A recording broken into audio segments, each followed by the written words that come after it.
Alright, today I'm gonna teach you how to make a fire-breathing origami dragon. Scratch that. Really can't call that origami because, yeah, well, it's not just origami. So what we're gonna do, we're gonna start with a square piece of paper.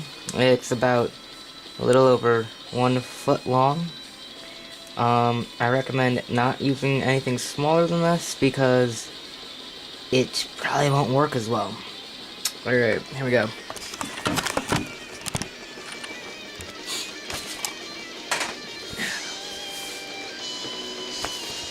You do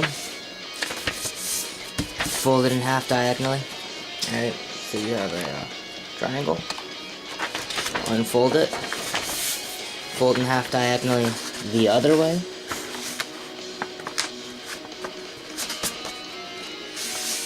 If this is your first time doing this, you want to actually be pretty careful how you make your lines and creases. But once you have done it a few times, you'll realize where you can mess up the lines. So now you have an X in the paper. Alright, we're gonna fold it in half diagonally. Screw that. Not diagonally. I apologize. I'm gonna fold it in half vertically, horizontally, whatever. I'm gonna fold it in half. Not diagonally though. Alright, so, not diagonally. Unfold it again. Fold it in half the other way.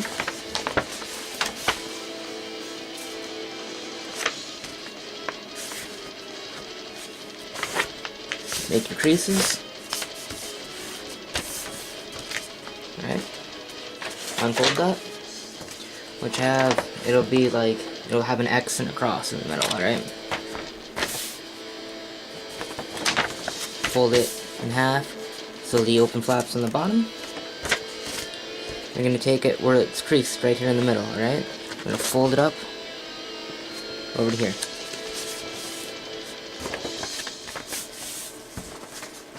Alright, so what you have is this type of shape, square and a triangle. Basically we're making a bird base, right? Yeah, you probably know what that is. We're just going to tuck it in. I know you probably can't see that very well, but it's because this is bigger paper than I'm used to working with. So we have this, it just gets pushed in, alright? So what you have is like a diamond, a square, alright? Now, with the open flaps facing you, alright? Make it so it faces you. We're going to fold the right corner in. We're making an angle bisector, I believe they call this. Yeah. Alright. So this is what it looks like. Basically, we're just doing the bird base, alright? Do the same thing on the other side.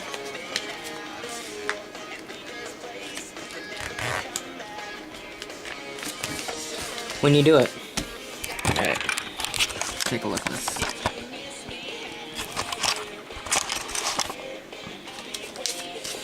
You want to get it as close to the center as possible, but you want to leave some space there so it folds over nicely, alright? Sorry for all the camera movement. Flip it over. Do the same thing on the side, alright?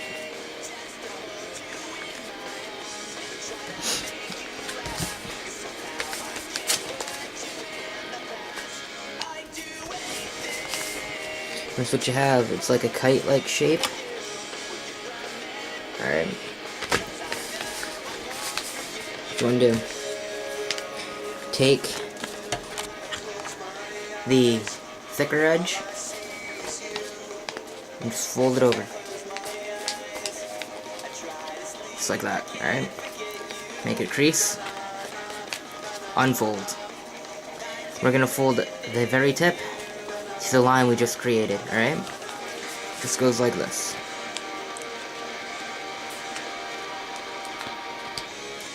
Make your crease. Alright, that's what you have. Now just unfold it and do the same thing on the back. And flip it over.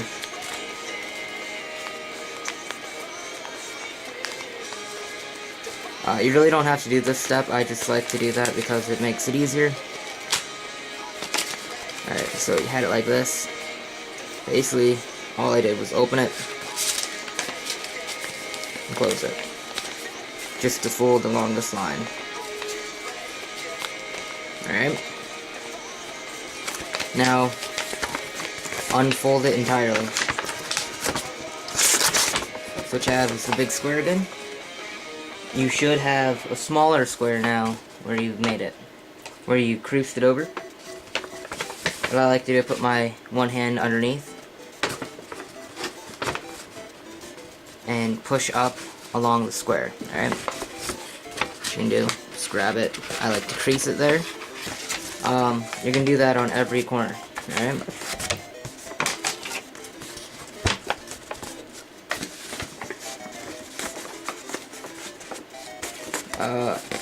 If I remember, I'll put a link to the video that shows you how to make the dragon. Because all I'm doing, I'm following that. I'm just modifying it a little. Alright. So now you have it like that. This should be indented now, and the square should be raised. All you're gonna do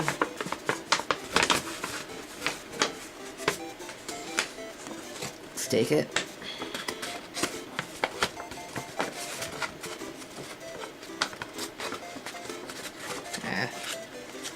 And start pushing it together.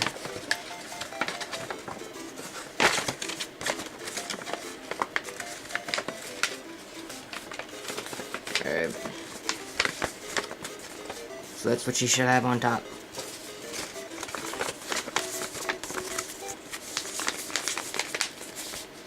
That's what you have. Before this was up, now it's pushed in. Can you see that? Alright.